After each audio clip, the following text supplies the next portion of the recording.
Epstein files, एक नाम जो आजकल हर तरफ सुनाई दे रहा है। पर सच क्या है और अफवाह क्या?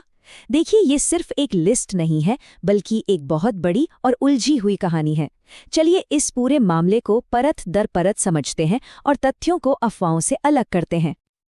तो आज हम क्या क्या देखने वाले हैं? सबसे पहले तो यही समझेंगे कि ये फाइलें आखिर हैं क्या। फिर उस राजनीतिक लड़ाई पर नजर डालेंगे जो इन्हें पब्लिक करने के लिए लड़ी गई।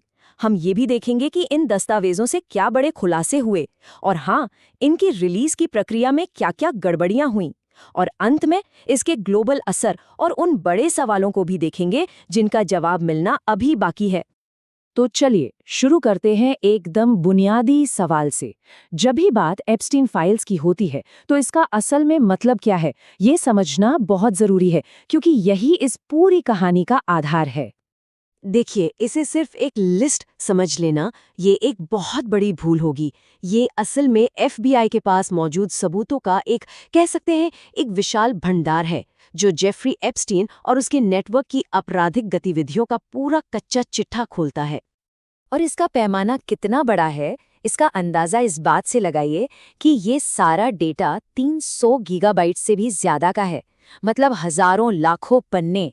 ये सच में जानकारी का एक पहाड़ है। और इन फाइलों में ऐसा नहीं है कि सिर्फ एक ही तरह की जानकारी हो। नहीं, इसमें कानूनी दस्तावेज हैं, एफबीआई के इंटरव्यू नोट्स हैं, एप्स्टीन के प्राइवेट प्लेन्स के फ्लाइट लॉग्स हैं, और तो और उसकी आखिरी वसीयत जैसे बेहद निजी रिकॉर्ड भी शामिल हैं। ये जो वैरायटी है ना, यही हमें बताती है कि जांच कितनी गहरी थी। अब देखिए, इन फाइलों के अंदर की कहानी जितनी हैरान करने वाली है, उतनी ही उलझी हुई कहानी है इन्हें जनता तक लाने की। ये कोई सीधी साधी प्रक्रिया नहीं थी, बिल्कुल नहीं, बल्कि ये वादों, यू टर्न और जबरदस्त राजनीतिक दबाव की एक लंबी लड़ाई थी। ये टाइमलाइन अपने आप में एक पॉलिटिकल रोलर कोस्टर जैसी है। पहले पारदर्शिता का वादा किया गया, फिर अचानक इसे एक धोखा बताकर खारिज कर दिया गया, और अंत में कांग्रेस को बीच में आना पड़ा और एक कानून के जरिए इन फाइलों को रिलीज करवाने पर मजबूर करना पड़ा।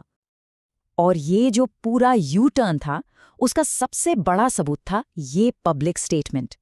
सोचिए, न्याय विभाग के ये कहने के ठीक बाद कि कोई क्लाइंट लिस्ट नहीं मिलेगी, इस पूरे मामले को ही एक बकवास और एक घोटाला करार दे दिया गया। तो इतनी सारी राजनीतिक खींचतान के बाद जब ये दस्तावेज आखिरकार सामने आए, तो इनसे पता क्या चला?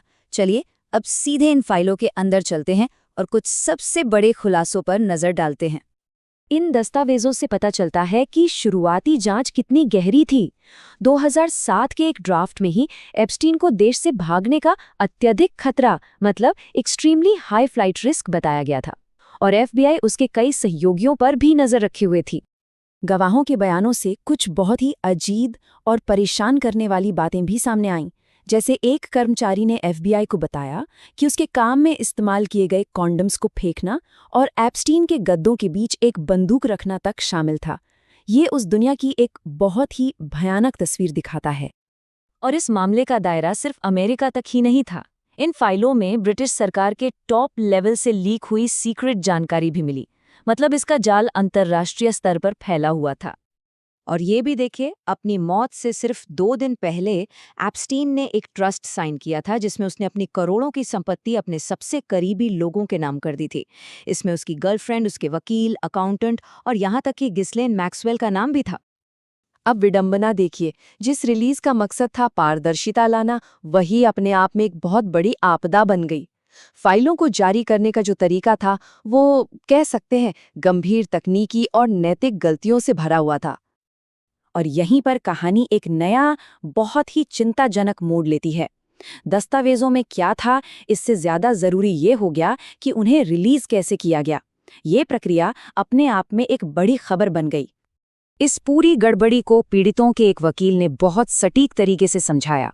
उन्होंने कहा कि इस प्रक्रिया ने अपराधियों के नाम छिपाए और पीड़ितों को बेनकाब कर दिया। मतलब इसने ताकतवर लोगों को तो बचा लिया, लेकिन जो सबसे कमजोर थे उन्हें और ज्यादा नुकसान पहुंचाया। और इस नुकसान को लेकर जो आधिकारिक बयान आए और जो जमीनी हकीकत थी, उसमें जमीन आसमान का फर्क था। एक तरफ न्याय विभाग कह रहा था कि गलतियां बहुत मामूली हैं, वहीं दूसरी तरफ पीड़ितों के वकील कह रहे थे कि हजारों गलतियां हुई हैं। और इन गलतियों की मानवीय कीमत क्या थी? कम से कम 43 पीड़ितों के नाम, जिनमें 2 दर्जन से ज्यादा नाबालिग थे, पब्लिक हो गए। पीड़ितों के वकीलों ने इसे अमेरिकी इतिहास में एक ही दिन में पीड़ित की प्राइवेसी का सबसे बड़ा उल्लंघन कहा। यह सिर्फ एक गलती नहीं थी, ये एक तबाही थी। जैसे ही ये फाइलें दुनिया के सामने आईं, इसका असर एक शॉक वेव की तरह पूरी दुनिया में महसूस किया गया। इसके नतीजे फौरन दिखे, ये अंतर्राष्ट्रीय थे और कई बड़े-बड़े लोगों के लिए ये उनके करियर का अंत साबित हुए। कूटनीति, राजनीति और कला जगत, हर जगह हड़कंप मच गया। स्लोवाकिया से लेकर यूके और अमेरिका तक कई हाई प्रोफाइल लोगों को अपने पदों से इस्तीफा देना पड़ा जब एप्स्टीन के साथ उनके कनेक्शन सामने आए। इतना ही नहीं, इन फाइलों की वजह से तुर्की, लिथुआनिया, लातविया और यहाँ तक कि यूके जैसे कई देशों को मानव तस्करी और दूसरे संभावित अपराधों की अपनी अलग से आपराधिक जांच शुरू करनी पड़ी। लाखों पन्ने सामने आ चुके हैं, लेकिन ये कहानी अभी खत्म नहीं हुई है। सच तो ये है कि जो कुछ सामने आया है, उसने कुछ और भी बड़े सवाल खड़े कर दिए हैं, जिनका जवाब मिलना भी बाकी है। और शायद सबसे बड़ा सवाल यही है। न्याय विभाग ने शुरू में 60 लाख पन्ने रिलीज करने की बात कही थी, लेकिन अब तक सिर्फ 30 लाख के आसपास ही जारी किए गए हैं। तो बाकी के 30 लाख पन्ने कहाँ हैं?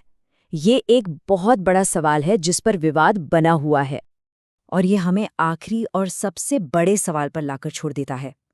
जब लाखों पन्ने जारी तो कर दिए जाएं, लेकिन पीड़ितों के इंटरव्यू और ड्राफ्ट इंडिक्टमेंट जैसे सबसे जरूरी दस्तावेज अभी भी छिपे हुए हों, तो क्या इसे सच में पारदर्शिता कहा जा सकता है?